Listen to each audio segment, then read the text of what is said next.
Bismillahirrahmanirrahim. Assalamualaikum warahmatullahi wabarakatuh. Ahlan wa sahlan. Berjumpa kembali dengan kisah hikmah.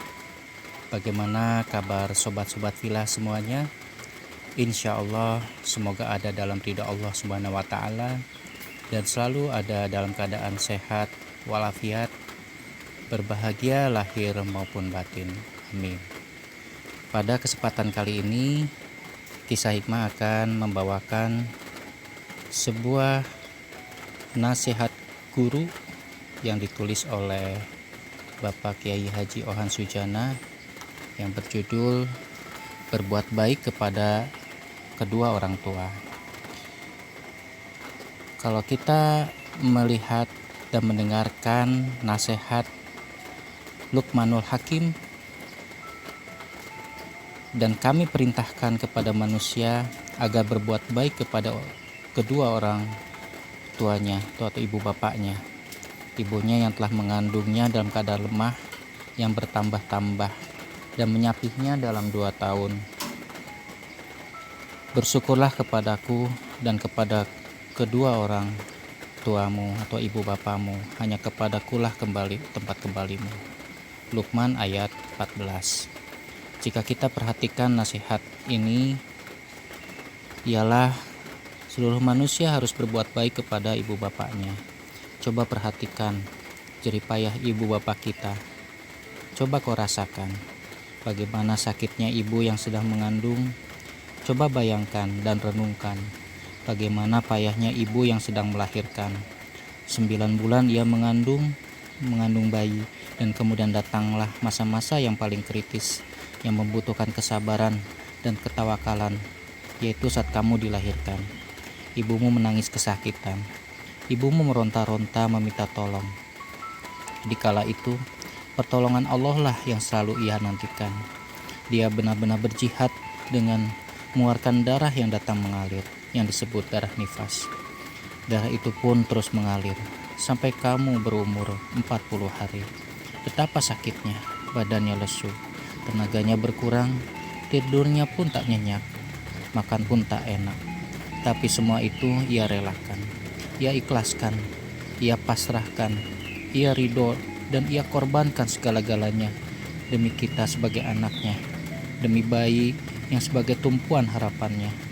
Dan ia akan tersenyum manakala kelihatan bayinya sudah dewasa dan sehat. Ia timbang, ia belai, ia bimbing, karena anak adalah tumpuan hatinya. Ia susui, ia beri makan. Jika kamu sakit, ia obati. Jika kamu menangis, ia hibur. Ketika ibu sedang tidur nyenyak, nyamuk mengintervensi dan menggigitmu, kemudian kau menangis. Ibumu pun terbangunlah dan mengejar nyamuk itu sejadi-jadinya. Ia ambil obat baygon, disemprotnya nyamuk itu. Kemudian kau digendongnya dan dihiburnya sambil berkeliling-keliling rumah di tengah malam yang gelap. Dikala badi insan sedang dibuai mimpi, coba lagi perhatikan pengorbanan ibumu. Susu yang kamu minum selama 2 tahun, selama 720 hari, itu minimal 1 liter dalam 1 hari. Tanyakanlah kepada susu, berapa harga susu manusia.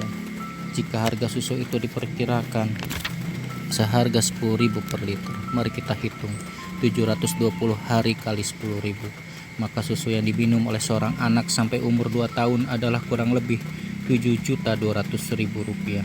Alangkah besarnya pengorbanan ibu untuk bab susu saja. Kemudian coba perhatikan jika ibu bapamu sedang anak-anaknya makan, si anak itu dengan tanpa permisi, tanpa interupsi, tanpa permohonan, dengan merdeka ia keluarkan produktivitas perutnya yang berwarna kuning itu disertai air yang mengalir dari jurusan bawah. Spontan ia hentikan aktivitas makan itu. Kemudian dengan serta-merta ia buang hasil produksi itu dan ia berikan untuk ikan di kolam. Lalu ia bersihkan kamu sehingga kadang-kadang ia lupa pada batas makan sampai di mana. Itulah ibumu yang membesarkanmu sampai kamu dewasa dan sampai kamu sekolah sekarang. Hanya kepada ibumu kamu mengadu segala permasalahan, karena ia yang paling dekat kepadamu di samping ayah. Oleh karena itu, alangkah celakanya manusia yang durhaka kepada ibu bapanya. Alangkah kerdilnya anak yang tidak sopan dan santun serta tawadu di depan ibu bapaknya. Alangkah teganya seorang anak jika tidak mendoakan ibu bapaknya. Alangkah kerdilnya hati manusia jika membangkang terhadap perintah ibu bapaknya. Sehingga prioritas penghormatan kepada ibu bapak itu dalam surat Bani Israel ayat 23 sangat diutamakan, yang artinya, dan Tuhanmu telah memerintahkan supaya kamu jangan menyembah selain Dia, dan hendaklah kamu berbuat baik kepada ibu bapamu dengan sebaik-baiknya. Jika salah seorang di antara keduanya atau kedua-duanya sampai berumur lanjut dalam pemeliharaanmu, maka janganlah sekali-kali kamu mengatakan kepada keduanya perkataan dan janganlah kamu membentak mereka, dan ucapkanlah kepada mereka perkataan yang mulia, dan rendahkanlah dirimu terhadap mereka berdua dengan penuh kasih sayang. Dan ucapkanlah, wahai Tuhanku, kasihanilah mereka sebagaimana mereka mengasihi kami dan mendidik kami waktu kami masih kecil. Quran Surat Al-Isra ayat 23-34. Itulah nasihat-nasihat Luqman Hakim pada anaknya, yang nasihat ini telah diabadikan dalam Al-Quran.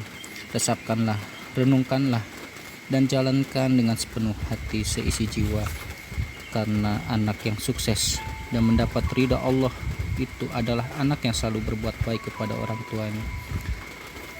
Dan demikian nasihat dari sebuah buku yang berjudul Nasihat Guru ini.